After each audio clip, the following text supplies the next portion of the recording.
Ito yung mga exposure na different kind of cross dito sa Medjugorje. It's a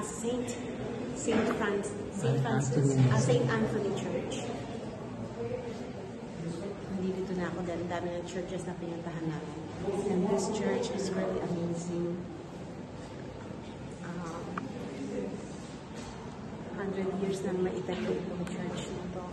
And this crucifix na napaka-ganda na amazing kung paano ginawa. Iba't ibang klase ng cross. Sobrang effort ng mga taong gumawa nito.